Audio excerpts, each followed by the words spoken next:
in downtown Johannesburg on a revitalized city block. A generation undaunted by a troubled past is dancing, cheering, and spinning its way to an integrated and hopeful future. This entire area wants to get down to being really South African, just making things work and move. This spot was once notorious for racism and segregation and then urban decay. Today, it's the epicenter of a new South Africa. This space has really allowed us to live out what we kind of imagined for ourselves. They're members of a unique generation, old enough to remember apartheid, young enough not to be scarred by it, smart enough to know how to move on. You kind of just gravitate to these kind of places where it is a place that it's not actually about the race, it's actually about a passion that people are all into. Those places are the bars, Kitchener's and Great Dane, the neighborhood, Braamfontein, and it might just be South Africa's new model. What this place can teach the rest of South Africa, I think, is a lot of patience, a lot of tolerance, but also opportunity. I could have been a lawyer. Why not? Does the world need another lawyer? Meet the man who saw that opportunity. You can become one of two people, a person that wants to make good of the world and change everything that's failed in front of him, or the type of person who wants to pack it all up and leave. And I was always going to be the former. There's this building over here. About a decade ago, with a little help from his parents, 36-year-old Adam Levy bought this building. This is the building that I turned into 7 apartments, in the ground floor retail. And then he bought this street. And then pretty much the whole neighborhood. Everyone, in fact, thought that I was a total lunatic and that he would want to be by the bridge and the railway stations. And I overlooked this panoramic city skyline, and I thought, well, who wouldn't want to be here? Well, actually, a lot of people.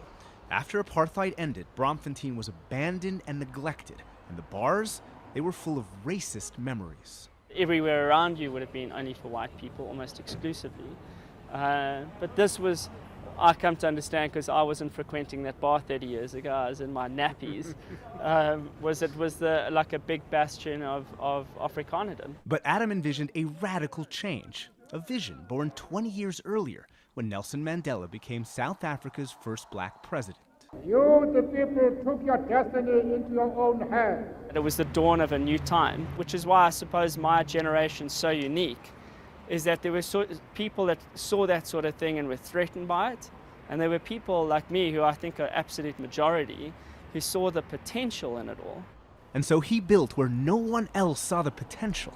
He built it, and they came. There's a whole new generation with all these ideas, with all this open-mindedness, with all this inspired action happening inside of them, in a whole new fabric. They are literally walking into their own imaginations, and I'm, to some degree, facilitating that.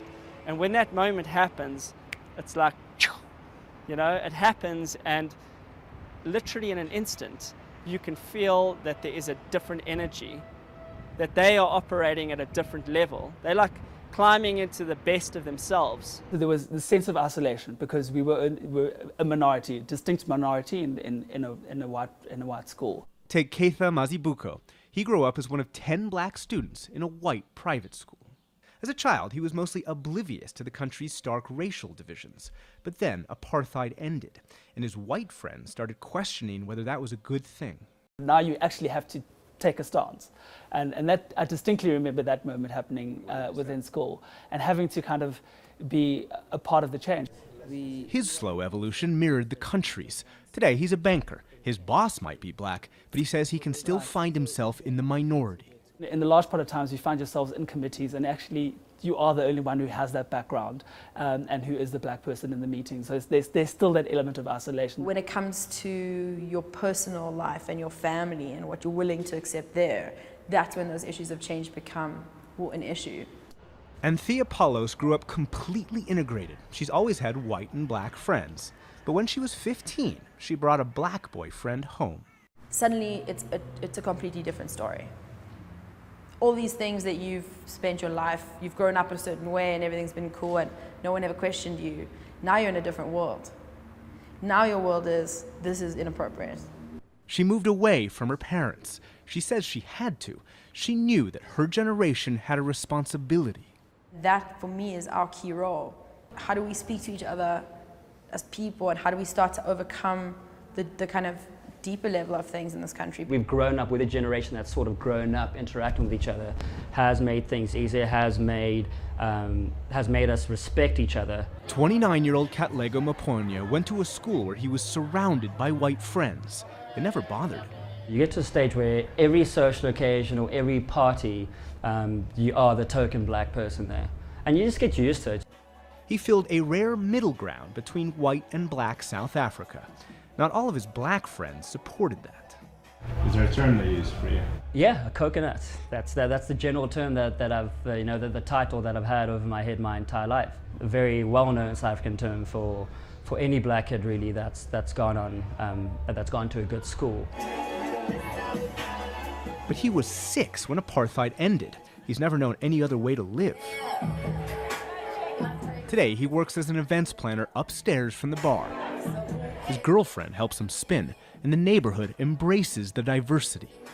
The business owners come from that generation of early days of apartheid ending and, being integrated with other cultures and learning to tolerate each other. They get that's what you need to continue and to make things improve and to move forward. The story of Braamfontein has been this kind of, it's a melting pot because they're passions that people are interested in and they gravitate towards them. And then we all kind of, we just mix even more. For Anthea, just as Braamfontein is a departure from their social past, her generation now feels free to depart from their political past. In tomorrow's election, they don't feel they have to vote for Mandela's or their parents' party anymore.